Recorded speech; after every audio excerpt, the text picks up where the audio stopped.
お姉ちゃんが来た。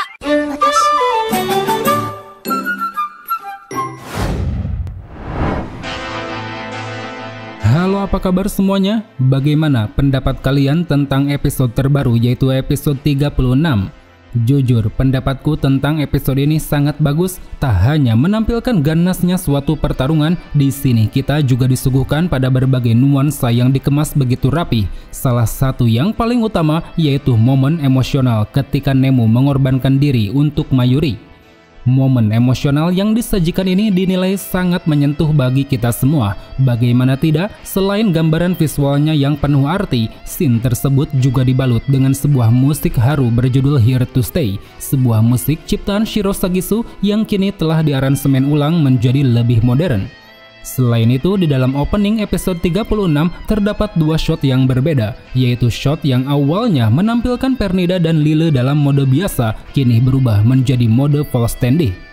Oke teman-teman, untuk mengetahui detail apa saja yang terjadi di episode ini, mari langsung saja kita masuk ke dalam breakdown anime Bleach Arc Thousand Year Blood War.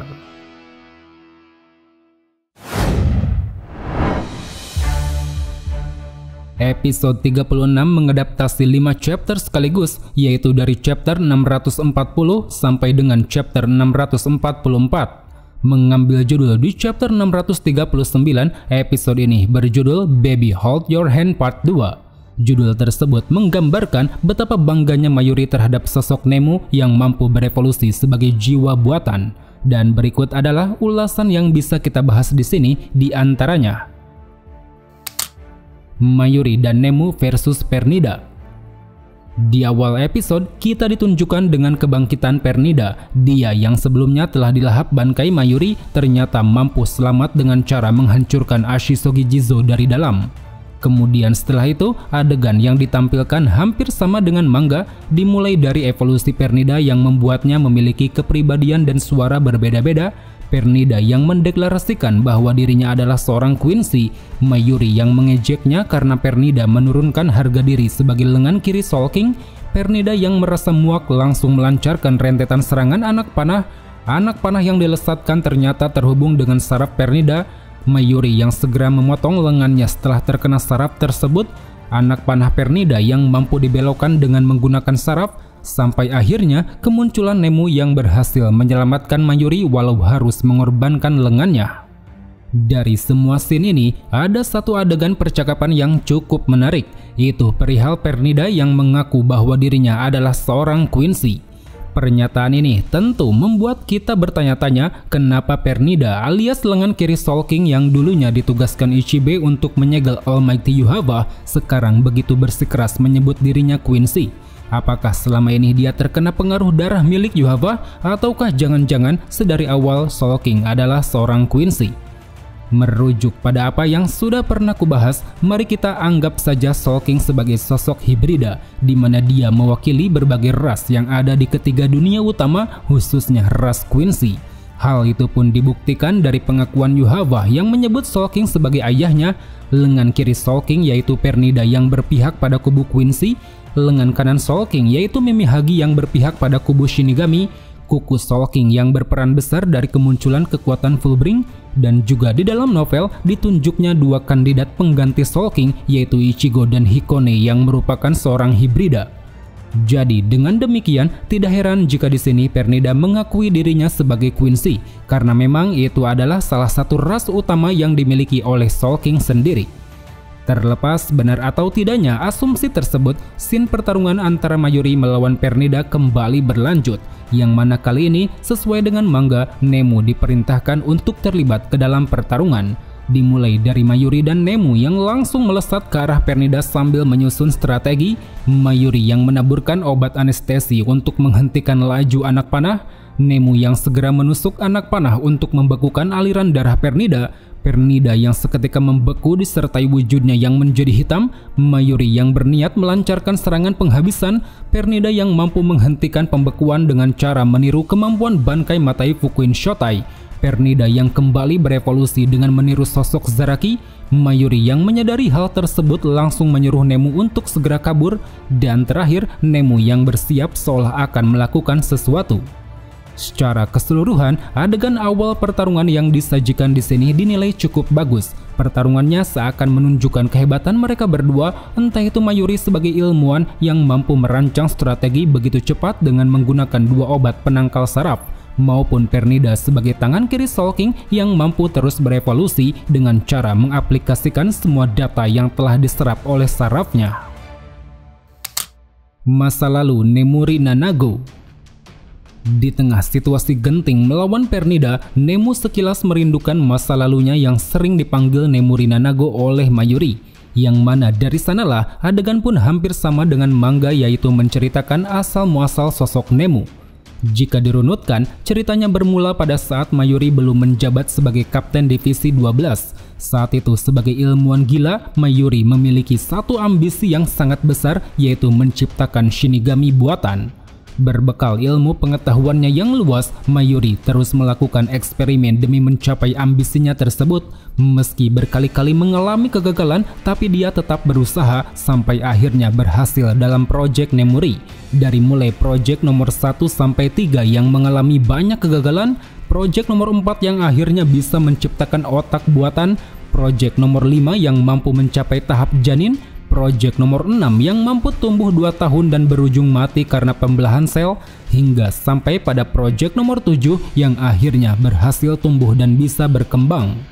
Dari semua proyek yang dilakukannya ini, Mayuri telah mendapat berbagai hal yang sangat berguna, seperti diantaranya yaitu proyek nomor 4 yang mampu menciptakan otak buatan. Di sini Mayuri dapat menggunakan otak buatannya untuk memperbaiki kepala dari salah satu anggota divisi. Entah siapa nama anggota tersebut, tapi yang jelas dia memiliki kantung mata yang sangat tebal mirip seperti tuyul. Lalu proyek nomor 5 yang mampu mencapai tahap janin, di sini Mayuri dapat memodifikasi Zanpakutonya sekaligus membuatnya diangkat menjadi kapten divisi. Itulah kenapa Shikai dan Bankai yang dimiliki Mayuri sangat berhubungan dengan sebuah janin, entah itu Shikainya yang berbentuk kepala bayi di bagian suba ataupun Bankainya yang bisa mewujudkan bayi besar berukuran raksasa. Kemudian yang terakhir, proyek nomor 6 dan 7 yang mampu tumbuh menjadi Shinigami. Dengan memperbaiki kesalahan nomor 7 yang mati karena pembelahan sel, di sini Mayuri akhirnya berhasil membuat proyek nomor 7 bisa hidup sampai sekarang. Hasil dari nomor 7 ini tiada lain adalah Nemu, sosok yang selama ini kita kenal sebagai wakil Kapten Mayuri sendiri. Dari sanalah cerita Nemu dimulai, yang mana ceritanya sesuai dengan manga, baik itu Nemu yang merasa senang diberi nama Nemuri Nanago oleh Mayuri, Nemu yang memiliki pertumbuhan layaknya Shinigami biasa, Mayuri yang secara perlahan memanggilnya dengan sebutan Nemu saja, Nemu yang bertanya pada Akon alasan Mayuri menyebutnya demikian, Akon yang menjawab bahwa mungkin Mayuri merasa malu, Nemu yang kembali bertanya apakah Mayuri akan memanggilnya dengan nama Nemuri Nanago lagi, serta Akon yang memberikan jawaban bahwa dirinya ragu karena Nemu adalah mahakarya terhebat yang dimiliki Mayuri. Dari semua cerita masa lalu Nemu, terdapat hal yang menjadi tanda tanya, apakah Akon ikut terlibat ke dalam proyek Nemuri? Karena memang di sini Akon mengetahui semua proyek tersebut, bahkan menjabarkannya secara rinci pada Nico, Kuna, dan satu anggota lain yang tidak diketahui namanya. Jika Akon benar ikut terlibat, maka tidak heran rasanya dia mengetahui semua proyek Nemuri dari awal. Begitupun jika dia tidak ikut terlibat, itu juga cukup masuk akal karena mungkin Mayuri sendiri yang menjelaskan padanya. Secara kita tahu, di waktu dulu, Akon dan Mayuri ini sama-sama dikurung di penjara Nesmagots dan dibebaskan Urahara untuk bergabung ke dalam divisi 12. Terlepas dari ikut atau tidaknya Akon di sini, satu hal yang bisa kita simpulkan bahwa Nemu bukanlah Shinigami pada umumnya, melainkan dia adalah Shinigami buatan Mayuri yang berhasil tumbuh dan berkembang hingga sampai sekarang. Mungkin kasus diciptakannya Nemu ini kurang lebih sama dengan Jinta dan Ururu, yang mana dikatakan di dalam novel bahwa mereka berdua adalah makhluk buatan hasil ciptaan Kisuke Urahara. Pengorbanan Nemu. Kembali ke dalam pertarungan, di tengah situasi genting yang sedang terjadi, Nemu tiba-tiba melompat cepat ke udara, yang mana dengan satu dorongan sangat kuat, dia pun berhasil membawa Mayuri menjauh sekaligus menghancurkan Pernida.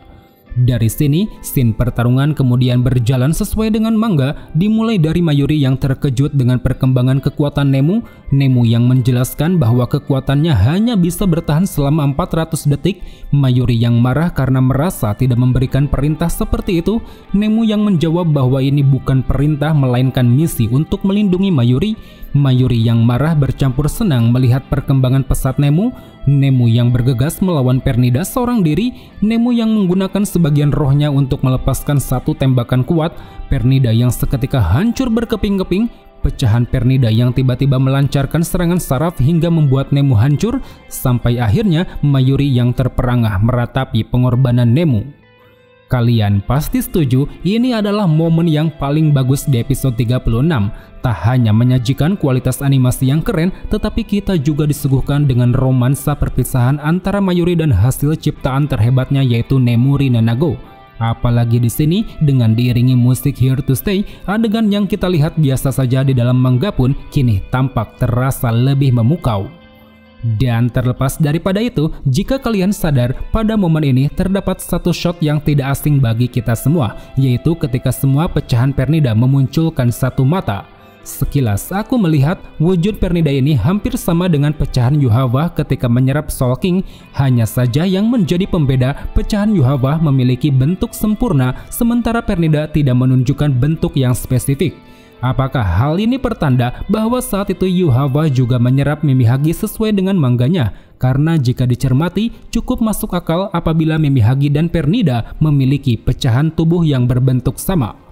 Di luar dari tanda tanya tersebut, dari sana adegan lalu menyoroti Mayuri yang masih tak percaya melihat kepergian Nemu, yang mana setelahnya semua adegan selaras dengan manga, seperti kemunculan Zayel di benak Mayuri yang mencemoohnya karena menganggap Nemu sebagai karya sempurna, semua perkataan sarkastik Zayel yang akhirnya membuat Mayuri sadar Pernida yang telah beregenerasi langsung memakan habis tubuh Nemu, Mayuri yang mengambil otak Nemu dan membiarkan Pernida memakan bagian lain, Mayuri yang mengungkapkan bahwa tubuh Nemu memiliki organ pembelahan sel yang super cepat, Pernida yang tiba-tiba hancur meledak tak menyisakan apapun, Ikkaku dan Yumichika yang segera bergegas menolong Mayuri, Hitsugaya dan Rangiku yang telah selesai melakukan penyembuhan di dalam kapsul, Mayuri dan Zaraki yang dimasukkan ke dalam kapsul untuk disembuhkan, Ikkaku, Yumichika dan Hitsugaya yang berterima kasih pada Mayuri, dan juga Mayuri yang merasa senang karena hasil ciptaannya telah melampaui Urahara. Dari semua adegan yang ditampilkan, terdapat satu shot manga yang dihilangkan, yaitu Mayuri yang berjalan pergi dari pertarungan di tengah tubuh Pernida meledak tak tersisa. Cukup disayangkan sebenarnya karena shot tersebut dinilai sangat epik dan ikonik, menandakan pada kita semua bahwa saat itu Mayuri keluar sebagai pemenang. Selain itu, di sini aku juga cukup tertarik dengan perkataan Mayuri yang mengklaim bahwa dirinya telah melampaui Urahara, yang mana klaimannya ini merujuk pada hasil evolusi ciptaannya yaitu Nemuri Nanago. Entah apakah Mayuri tahu atau tidak perihal Ururu dan Jinta yang diciptakan Urahara, tapi kalau kita bandingkan, Nemu dirasa lebih unggul karena memiliki kekuatan dan perkembangan pesat dalam menentukan suatu tindakan. Berbeda dengan Ururu dan Jinta yang jarang sekali ditunjukkan, mereka berdua seakan masih dalam tahap perkembangan khususnya soal kekuatan. Tidak begitu jelas siapa di antara Mayuri dan Urahara yang pertama kali menciptakan makhluk hidup buatan ini. Secara Mayuri berhasil menciptakan Nemu ketika menjadi kapten, sementara Urahara saat itu dia diusir ke dunia manusia dan tidak ditunjukkan apakah telah menciptakan Ururu dan Jinta. Namun di luar daripada itu, satu hal yang pasti, terciptanya makhluk buatan adalah berkat jasa Kiryu yang berhasil menciptakan Gikon atau jiwa buatan, yang mana pada awalnya jiwa buatan ini digunakan untuk memisahkan tubuh Shinigami dari Gigai. Dan dari sanalah baik Urahara maupun Mayuri mampu mengembangkan teknologi jiwa buatan tersebut. Mayuri dengan eksperimen gilanya yang berhasil menciptakan Nemu, sedangkan Urahara dengan kejeniusannya yang berhasil menciptakan Ururu dan Jinta. Pertemuan Yugram dan Busby. Di akhir kredit scene, kita diperlihatkan dengan adanya satu scene tambahan baru, yaitu adalah keberadaan Lily dan Giselle yang saat itu menyusup ke dalam istana Warwelt. Aksi penyusupan yang mereka lakukan ini sayangnya diketahui oleh sekelompok soldat, sehingga hal itu pun membuat mereka berdua harus mengerahkan kekuatan untuk melawan pasukan tersebut. Terlihat sebagai seorang stand leader, Lily dan Giselle mampu memenangkan pertarungan dengan cukup mudah. Baik itu Lily yang melahap para pasukan dengan kemampuan Shrift-nya, maupun Giselle yang secara mengejutkan memanggil zombinya yaitu Bambi, Candy, dan Manny untuk menghabisi mereka semua. Dalam pertarungan ini, kita bisa menyoroti 4 hal yang sangat menarik. Pertama yaitu diubahnya Candy dan Manny menjadi zombie yang sebelumnya terkena Ausfallen. Ini tentu merupakan fakta baru bagi kita semua, karena jika kita teruskan dengan apa yang ada di dalam novel, kemungkinannya Mayuri mengambil tubuh mereka di istana Wildwood, bukan di Soul Society. Kemudian yang kedua yaitu bagaimana caranya Bambi, Candy, dan Manny muncul di istana, mengingat sebelumnya Giselle tidak membawa mereka bertiga ke sana. Kemungkinan besar hal itu dilakukan Giselle dengan cara menyimpan mereka ke dalam portal bayangan seperti yang dilakukan oleh Yugram saat dirinya menggunakan portal bayangan untuk mengeluarkan sejumlah tentara Soldat. Lalu yang ketiga yaitu adanya aksesoris full standee milik Giselle pada tubuh Candy dan Manny. Entah apa maksudnya ini, tapi aku merasa bahwa itu bukanlah perwujudan dari False Standee, karena memang berdasarkan keterangan siapapun Quincy yang terkena Ausfallen tidak akan bisa menggunakan False Standee. Terlebih di sini, aku pun menduga apa mungkin kesadaran Candy dan Manny sebenarnya belum mati, karena itulah hanya mereka berdua yang mendapat tambahan aksesoris. Dan terakhir yang keempat yaitu wujud pasukan soldat. Bisa kita lihat beberapa di antara mereka yang telah tumbang, kepalanya tiba-tiba diselimuti oleh gumpalan hitam. Kemungkinannya para pasukan ini telah diberi kekuatan oleh Yuhava untuk melawan para pemberontak, dan jika itu benar, maka di episode selanjutnya Lily dan Giselle akan mendapat scene tambahan baru, entah itu dalam aksinya melawan Yuhava ataukah justru mereka berdua malah tumbang di tangan soldat. Sebagai penutup dari episode ini, scene lalu menyoroti pertemuan Busby dan Yugram. Adegan yang ditampilkan sedikit mengalami perbedaan. Jika di manga soldat yang melapor pada Yugram hanya 1 orang, di sini mereka terdapat 4 orang. Selebihnya, adegan berjalan sesuai dengan cerita di manga chapter 630. Dari mulai Yugram yang menaruh kekhawatiran pada Uryu Ishida, Busby yang langsung membunuh para soldat dengan serangan api, Yugram yang bertanya apa yang dilakukan Busby di istana, dan terakhir Busby yang menyuruh Yugram untuk bertanya kenapa dirinya masih bisa hidup. Melihat kemunculan scene satu ini, pertarungan panas antar keduanya akan terjadi sebentar lagi, yang mana hal itu pun menandakan bahwa core ketiga anime Bleach akan segera berakhir. Semoga saja nanti penutup pertarungan yang menyoroti Busby dan Yugram digarap secara maksimal, karena memang di dalam mangganya pertarungan mereka terbilang sangat epik dengan menghadirkan masa lalu mereka berdua. Oke teman-teman, mungkin cukup sampai di sini saja untuk ulasan breakdown kali ini. Jika ada yang salah atau ada yang ingin kalian tambahkan, silahkan tulis di kolom komentar. So, sampai jumpa di video selanjutnya. Salam Bleach Lovers.